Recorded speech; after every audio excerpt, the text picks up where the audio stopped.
Salut, je suis Xavier Coiffard et je vous présente Génération Remote, un podcast qui explore une nouvelle façon de travailler. L'idée c'est de comprendre comment est-ce qu'on peut travailler autrement. Dans ce podcast on parle de télétravail, de digital nomade et de comment se créer son propre mode de vie dans un monde de plus en plus numérique.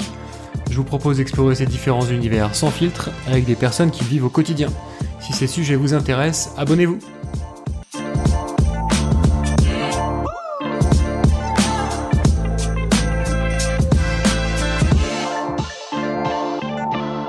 Bonjour à tous, aujourd'hui dans Génération Remote, je reçois Luigi Louzet. Salut Luigi, est-ce que tu peux te présenter rapidement ? Salut Xavier, merci de me recevoir déjà. Moi c'est Luigi Louzet, comme tu l'as dit, 33 ans, martiniquais. Je suis directeur Customer Success dans le numérique et plus précisément dans le domaine de l'intelligence artificielle. Ok, et ce qui est intéressant, et ce qui va être le sujet du podcast, c'est que donc tu es martiniquais, tu travailles depuis la Martinique, mais pour une boîte qui est pas du tout basée en Martinique, mais qui est basée à Londres. C'est ça, exactement. Et du coup, en remote à 100% depuis 2 ans presque, c'est ça ? C'est ça, oui, exactement. Et je tenais aussi, tu vois, à préciser un petit peu pour tes auditeurs un petit peu les termes, parce que j'ai employé des termes un peu anglais. Alors du coup, Customer Success, je voulais préciser ce que c'est. Customer Success, c'est vraiment l'accompagnement client. C'est vraiment les efforts qu'une organisation, une entreprise met en place pour continuer à offrir de la valeur à ses clients. D'accord? Ok, et alors du coup, c'est une boîte US. Mais toi, t'es rattaché j'allais dire au UK, donc t'es rattaché à Londres, en Angleterre, quoi. C'est ça ? Effectivement, je suis techniquement basé à Londres puisque j'ai été en contrat à Londres. Et avant le Covid, donc en mars 2020, j'étais encore employé à Londres et tout se passait bien. J'avais jamais prévu, tu vois, de rentrer en Martinique. J'avais ma petite vie londonienne, mon petit quotidien. Je vivais dans l'est de Londres, dans un appart seul et plutôt heureux là-bas après Ouais. 5 ans. Et en fait, quand j'ai eu écho, tu vois, du Covid et de tout ça, je me suis dit, bon, qu'est-ce que je dois faire, hein? J'étais en déplacement pour le boulot, je crois, aux US, et je me suis dit, bon, c'est peut-être bien de considérer de rentrer en Martinique s'ils parlent de confinement, Ouais. d'isolement, etc. Et j'ai décidé de rentrer en Martinique, au moins temporairement. Et en fait, c'était en mars 2020 et en mars 2022, nous voici et je suis encore en Ok. Martinique, malgré des allers-retours sur les 2 années qui sont passées pour pouvoir, voilà, un petit peu voir un peu ce qui se passe, rencontrer des clients ou juste un petit peu faire un peu d'administratif parce que je suis encore en contrat à Londres. Donc c'est un peu une situation atypique et particulière. En fait, ce qu'on peut peut-être expliquer pour ceux qui nous écoutent et qui connaissent pas bien les Antilles, c'est que souvent le parcours un peu classique du jeune diplômé, on va dire martiniquais ou antillais en général, c'est je fais mes études jusqu'au lycée ou un petit peu plus ici et après je pars dans l'Hexagone pour finir mes études, pour finir l'enseignement supérieur. Beaucoup trouvent du boulot sur place, il y a très peu de gens qui rentrent. Et en fait, souvent les Antillais ont Mhm. tendance à rentrer pour la retraite presque. C'est-à-dire que et du coup c'est un peu un drame local, c'est-à-dire qu'il y a beaucoup de jeunes, il y a beaucoup de vieux, mais entre les deux, les personnes actives et tous les jeunes diplômés en général sont partis. Du coup c'est hyper intéressant de discuter avec toi et de voir que toi t'es revenu. Alors si j'ai bien compris, c'est vraiment le Covid qui t'a fait dire bon là peut-être je serais mieux au soleil chez moi plutôt qu'à Londres. Mais du coup, pourquoi est-ce que t'es Mhm. resté ? C'est peut-être intéressant de savoir pourquoi est-ce que finalement là il y a plus de confinement, le Covid est pas fini, mais c'est plus calme, on va dire. Mais t'es toujours là et j'ai l'impression que tu veux rester. Tu peux nous expliquer pourquoi être rentré et pourquoi être resté ? Clairement, clairement. Non, mais alors pour revenir sur ton point initial, clairement, enfin, c'est dommage, mais malheureusement, ouais, en fait, en tant qu'Antillais, quand tu grandis aux Antilles, si tu veux te former et devenir expert dans un domaine en particulier, on est assez limité sur place, et donc ouais, t'es tenté de partir, et c'est très classique pour un Antillais, tu vois, de Martinique, Guadeloupe, Guyane, d'ailleurs inclus, ou réunions, de pouvoir Ouais. partir et d'étudier. Donc après, moi, c'est le choix que j'ai fait et ça m'a énormément servi parce que je me suis aguerri professionnellement. J'ai pu être diplômé aussi de master et avancer dans la vie. Après, donc ça, c'est quelque chose de relativement classique. Après, effectivement, il y a toujours une politique de retour au pays, quoi. Et c'est un peu ça. Ouais. Quand est-ce qu'on revient? Est-ce qu'on revient? Quelles sont les motivations à revenir, tu vois? Et moi, clairement, dans mon cas, j'étais vraiment dans mon truc où j'avais vraiment envie de continuer à grossir ma carrière, faire plein de choses. Mais tu vois, passer 30 ans quand même, tu commences à te poser des questions. Je pense que les parents vieillissent, déjà, c'est une chose. Ouais. Plus là, en Ouais. l'occurrence, le Covid qui en a mis une couche supplémentaire, tu vois. Je me suis dit, bon, il y a moyen de considérer un retour. Et c'est vrai que ça, en fait, je pense que ça a accéléré, si tu veux, une réflexion qui était déjà un petit peu en cours, mais que je pense impossible. Vraiment, je pensais qu'un retour au pays c'était impossible parce que voilà, parce qu'il n'y avait pas d'opportunité pour moi sur place et que je savais que j'étais en décalé si je rentrais en Martinique par rapport aux horaires en Europe. Donc voilà, moi je travaille avec de la clientèle, les clients ils sont en horaire européenne, c'est compliqué. Et donc là, le Covid a ouvert des portes et effectivement, quand je me suis posé la question, je me suis dit, bon, je fais un état des lieux du truc. C'est la merde en Europe, c'est la merde d'ailleurs partout dans le monde. Je préfère être chez moi, quitte à me lever plus tôt et respecter mes horaires, les horaires de mon contrat et les horaires de mes clients et travailler très tôt le matin, mais au moins me lever chez moi avec ma famille, avec ma culture, mon repas, enfin tout ce qui fait des joies, tu vois, de vivre en Martinique quand même, le soleil, la plage y compris, et pour autant dans des conditions similaires, parce que bon, j'ai un bureau aussi ici, je me suis chopé un petit écran, je me suis chopé voilà une bonne connexion internet. Il y a tout ce qu'il faut en Martinique, en tout cas, tu vois, pour pouvoir voilà être dans des conditions. Donc ça, c'est ce qui m'a fait venir, tu vois, vraiment. Du coup, t'as modifié des choses de ton travail parce que t'étais avant en hybride, c'est-à-dire à moitié en remote, à moitié en présentiel. Maintenant, t'es en full remote, sauf de temps en temps où tu rentres sur Londres. Est-ce que ça a modifié des trucs sur ton travail ou est-ce qu'au final, c'est à peu près la même chose? Est-ce que t'as mis en place des nouveaux trucs, des nouvelles routines et ce genre de trucs? Ouais, c'est intéressant comme question. Ben, ouais, alors j'étais quand même très en télétravail, tu vois, parce que pour les déplacements, c'était plus pratique.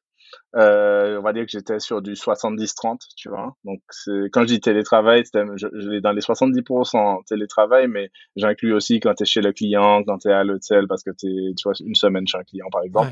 Ouais. Mais ouais, on va dire que j'étais 70-30 avant et là, je passe à 100%. Ouh, j'ai pas, ouais, on va dire que je me suis, ouais, j'ai renforcé les techniques que j'avais déjà mis en place, mais les techniques que tu mets en place quand tu passes vraiment, tu vois, de full on-site, donc c'est-à-dire quand tu es complètement en présentiel à télétravail, c'est vraiment un bon setup, tu vois. Déjà commencer par un bon setup, vraiment avoir, tu Ouais. vois, si tu as plusieurs écrans, remettre aussi plusieurs écrans chez toi, un vrai bureau, une vraie chaise, une bonne connexion Internet, tu vois, évidemment, on parle des gens qui peuvent télétravailler. Ça, c'est le début. Après, le travail, c'est pas qu'un setup, c'est aussi des bonnes pratiques. C'est des bonnes Ouais. pratiques, c'est travailler, planifier sa semaine un peu de la même façon qu'on planifie sa semaine en présentiel, mais voilà, bien planifier sa semaine, mais aussi se donner du temps de libre. Tu vois, c'est pas parce qu'on est chez soi du coup que on peut enchaîner plus de meetings. Oui, on peut enchaîner plus de meetings parce qu'on n'a pas à voyager d'une salle de réunion à l'autre ou on n'a pas, tu vois, à voyager d'un pays à l'autre pour aller voir notre client, etc. Mais il faut aussi se donner du temps, tu vois, de repos, du temps de divertissement et pas juste, tu vois, tomber dans une Ouais, sorte ouais. de, Pas juste voilà, de bosser. Ouais. full télétravail ou, voilà, sinon on fera le burn-out ou on fera, tu vois, la dépendance, quoi. Et puis après, derrière, les collègues, ils s'en donnent à cœur joie, ils savent que t'es joignable, ils savent que t'es tout le temps là.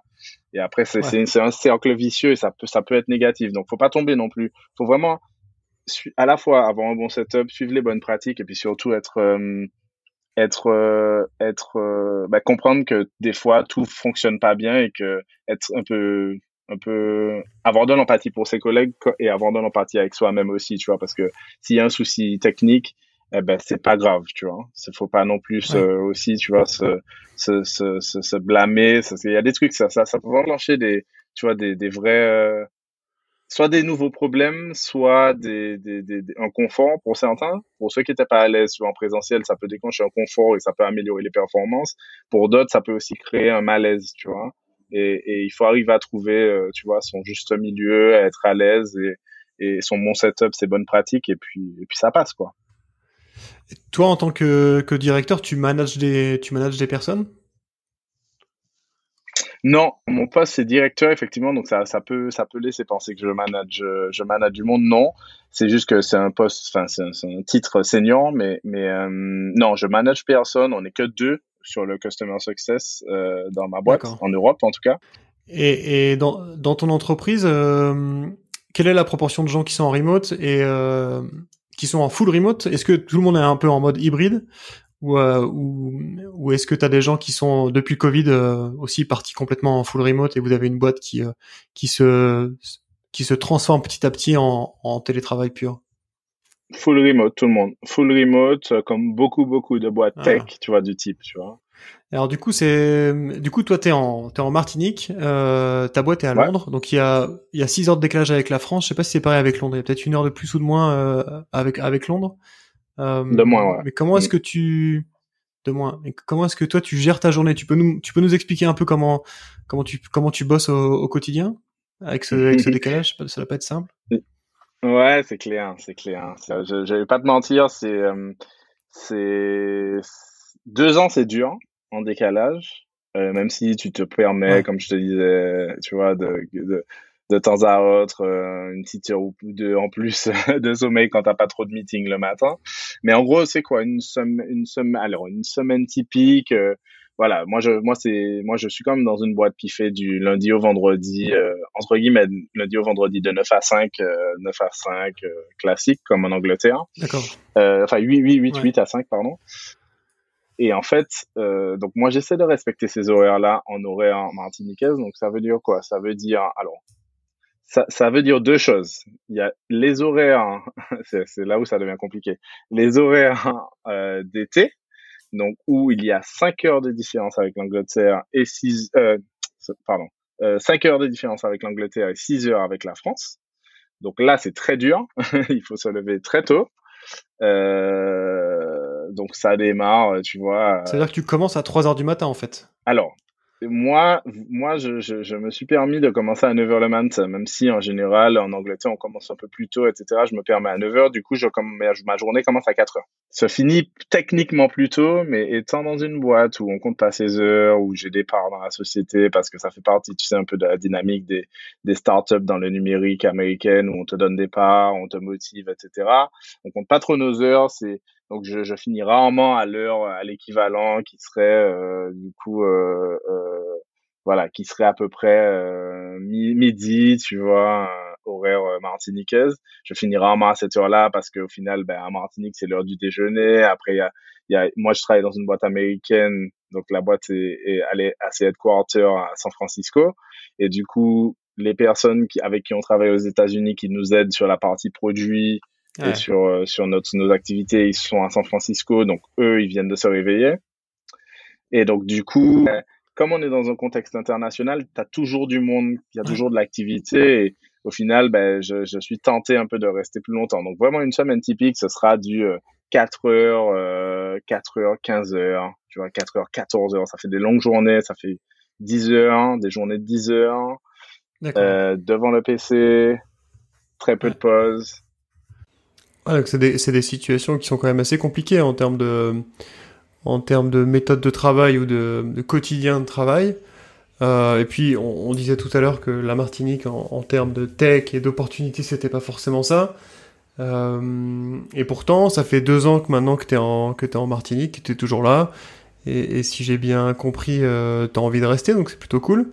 Est-ce que tu peux nous dire un petit peu quelles étaient peut-être tes motivations de l'époque et qu'est-ce qui t'a fait rester? J'avais beaucoup à gagner et très peu à perdre. à perdre, c'est juste la qualité de vie et le rythme un peu normal, entre guillemets. Enfin, à perdre, je veux dire la qualité de vie. La qualité de vie, je l'ai gagnée, mais à perdre, c'est juste, tu vois, la vie un peu européenne, dynamique, machin. Mais bon, en temps de Covid, c'était mort partout, donc c'était pas un point. Mais c'était vraiment ça. C'était le seul inconvénient, c'est vraiment le décalé, le rythme décalé. Mais j'ai tellement gagné, tu vois, en qualité de vie, en proximité avec la famille. Entre-temps, j'ai rencontré ma copine aussi. Et du coup, ça, c'est pour répondre à ta question, c'est un point qui, du coup, pêche de repartir entre guillemets, en tout cas, qui me donne pas envie de repartir.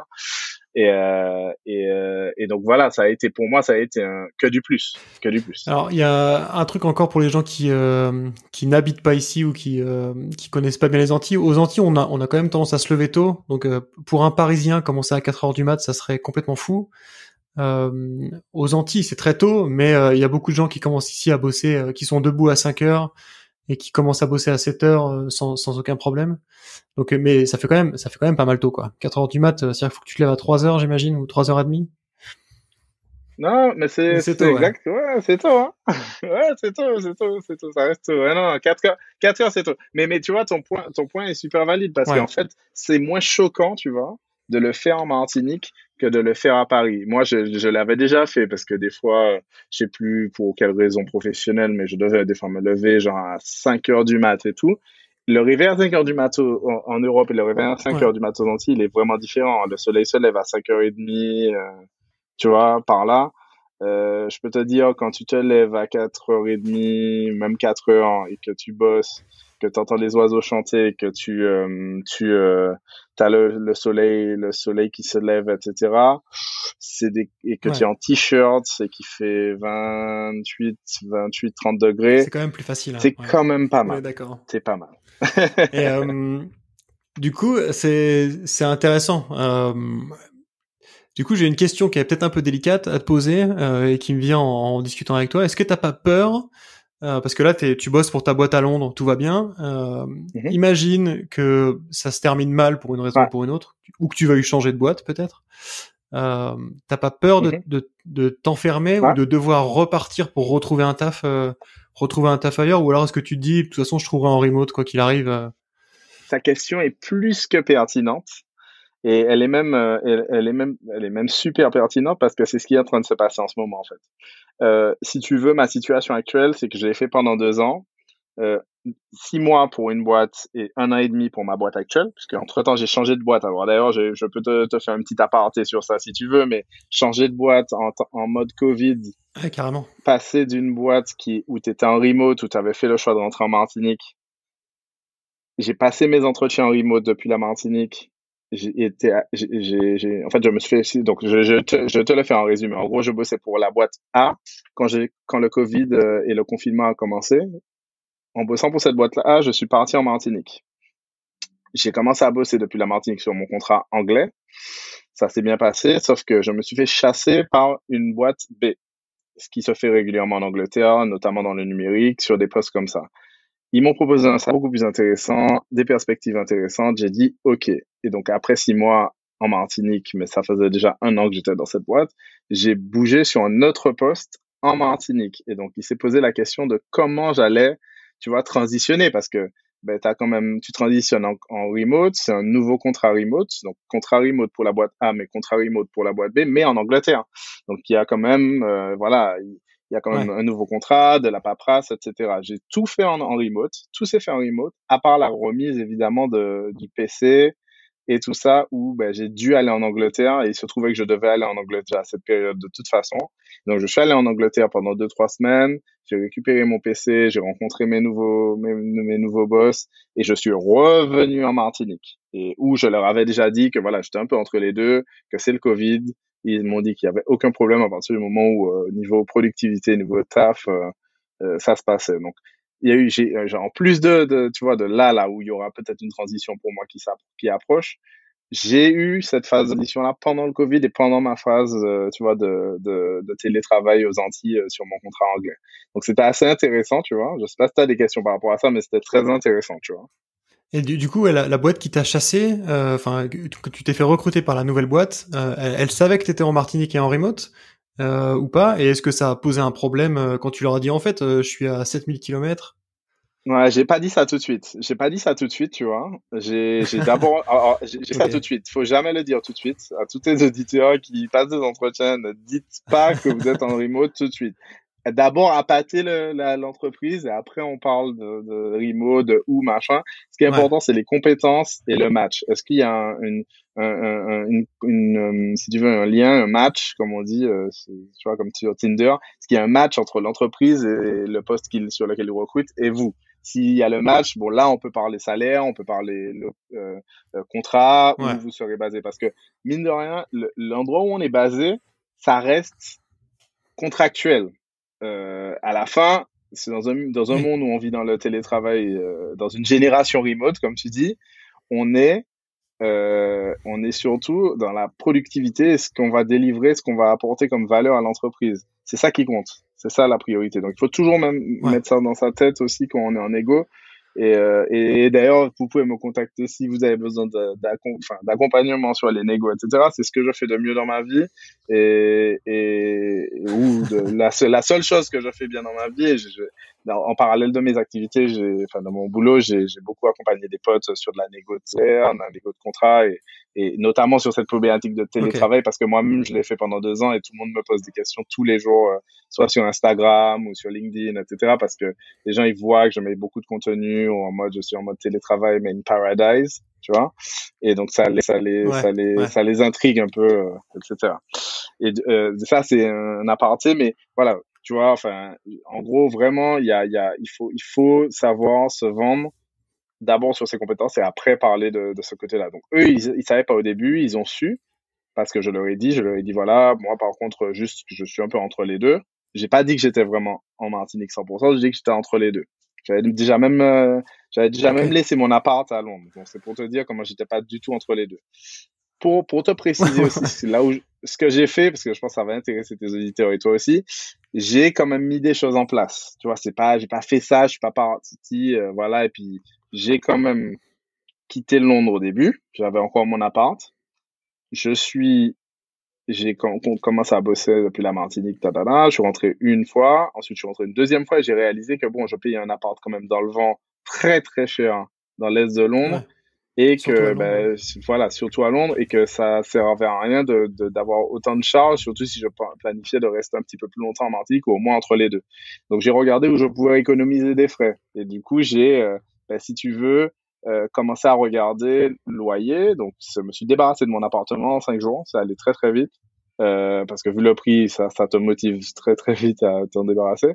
1300 pounds pour un truc 2 pièces pour ceux que ça intéresse par mois.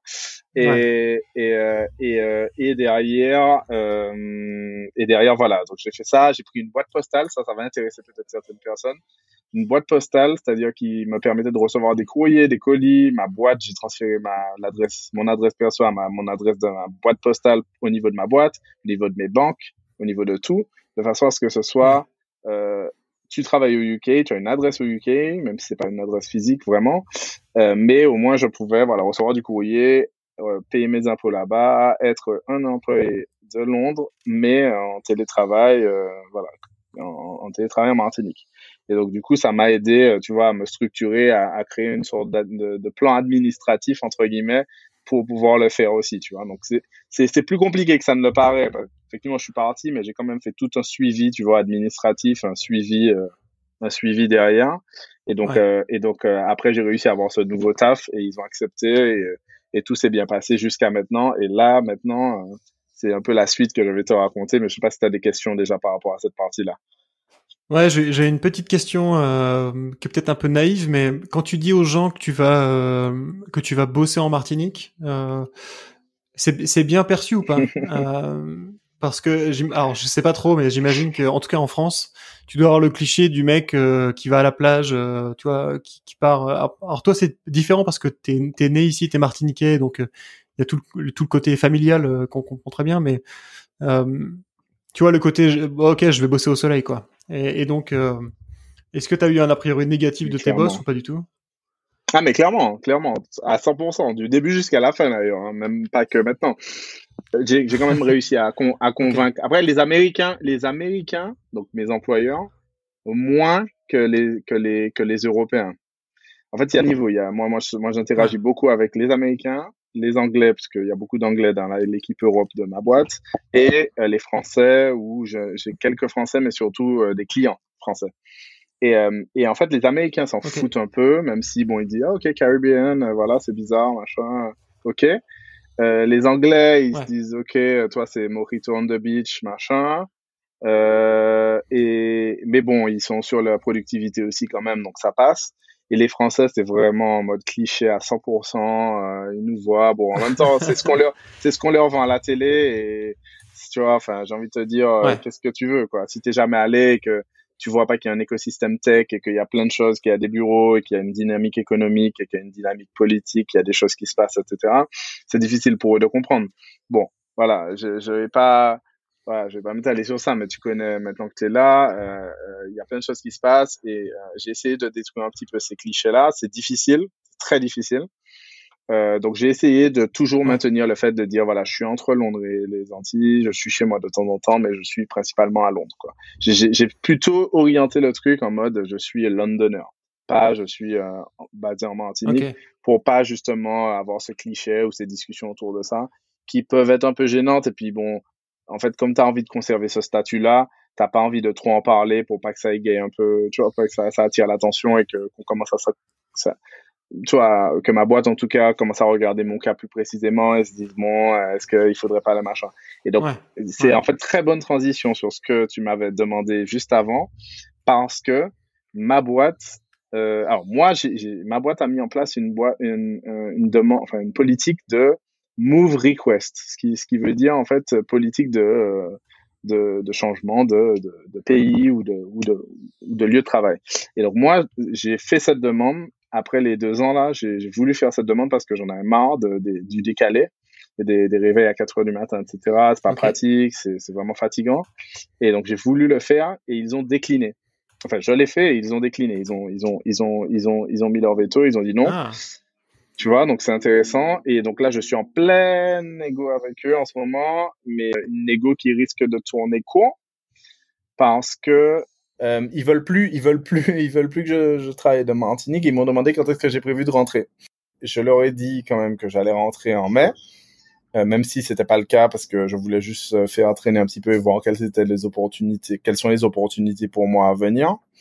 Donc pour un peu faire traîner le truc et me donner du temps de réflexion, etc. Et que je dois rentrer de toute façon temporairement juste pour un mariage à Londres en mai. Et en fait au final, ben eux ils sont pas chauds et donc je suis en train de regarder des alternatives pour voir à la fois si je trouve des postes qui sont sur mon fuseau horaire, donc pour justement supprimer cette problématique de décalage. Ouais. Ce qui est possible avec les US, mais j'ai pas encore trop évalué, tu vois, est-ce que les Américains recrutent pour des gens qui sont en remote sur des postes US. Donc ça, je suis en cours de réflexion, je suis en train de regarder un petit peu les opportunités. Mais voilà, donc tu vois, et puis en même temps, surtout développer des projets ici en Martinique parce que ça m'a aussi motivé à le faire. Et ça, c'est vraiment vraiment le truc que j'ai vraiment kiffé, c'est pouvoir entrer et me donner des perspectives aussi d'évolution en Martinique sur des projets locaux et développer des choses chez moi, quoi. Ah ok, donc du coup c'est intéressant. Donc il y a de grandes chances que ton taf actuel se termine bientôt, mais tu restes ici quoi qu'il arrive, et soit tu trouves un boulot avec les US qui sont quasiment sur le même fuseau horaire, soit tu montes un truc ici pour essayer de booster l'écosystème tech martiniquais quoi.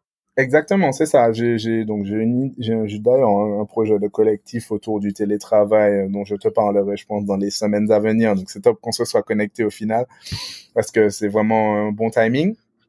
Euh, j'ai d'autres projets un peu perso qui sont en cours et d'autres qui commencent à éclore petit à petit. Et donc du coup, je vais quand même prendre un peu de temps pour moi déjà parce que 2 ans en décalé, c'est fatigant.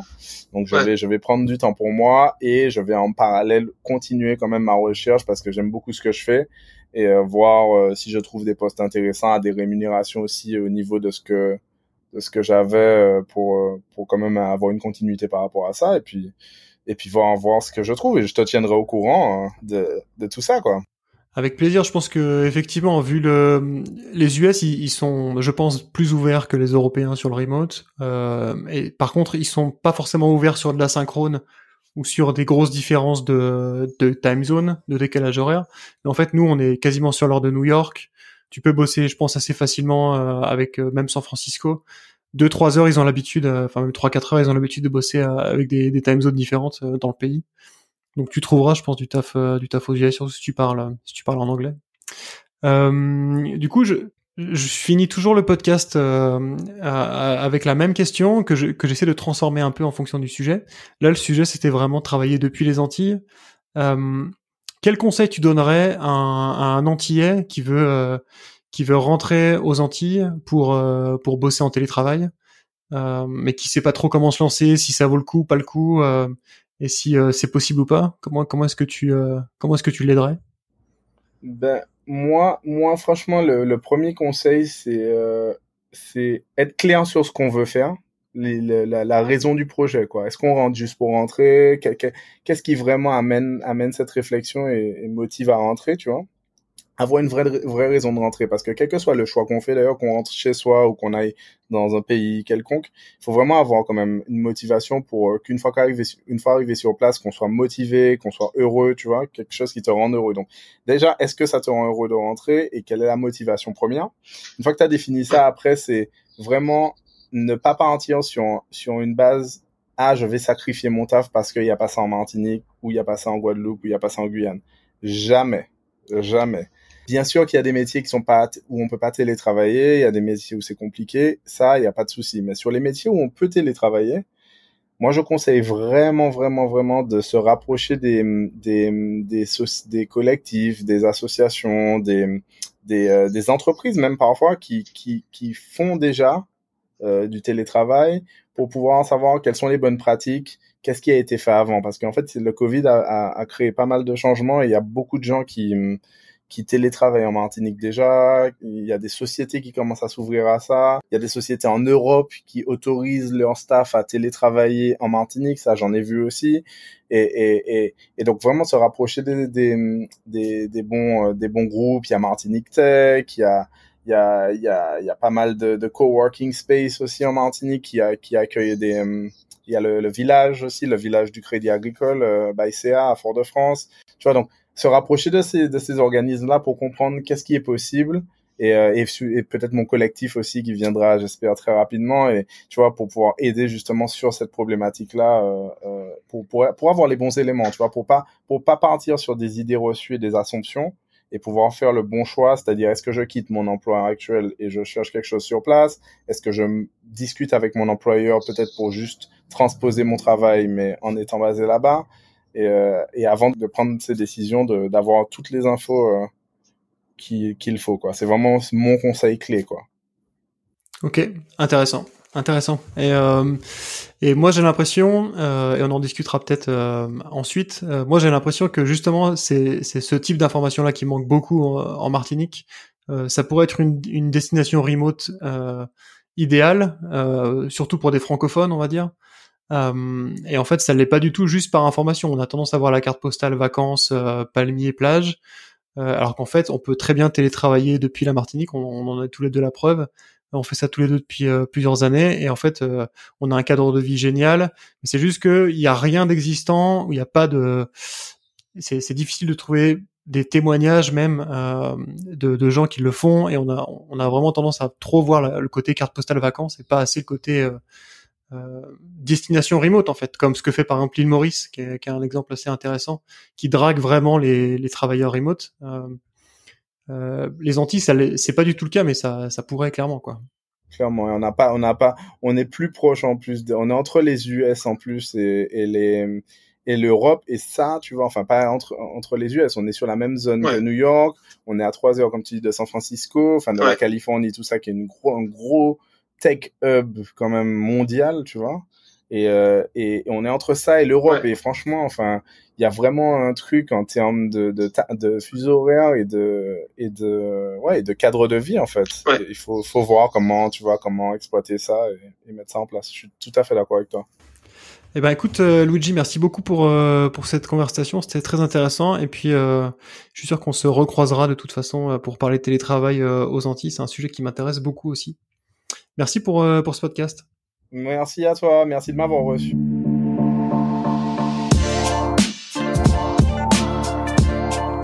Merci d'avoir écouté Génération Remote. Si ce podcast vous a plu, n'oubliez pas de le partager autour de vous et de lui donner 5 étoiles sur iTunes, c'est la meilleure façon de m'aider. Si vous cherchez un emploi full remote, allez faire un tour sur remotefr.com. C'est un job board qui regroupe que des emplois tech 100% remote. On se retrouve dans 15 jours pour un nouvel épisode. D'ici là, portez-vous bien.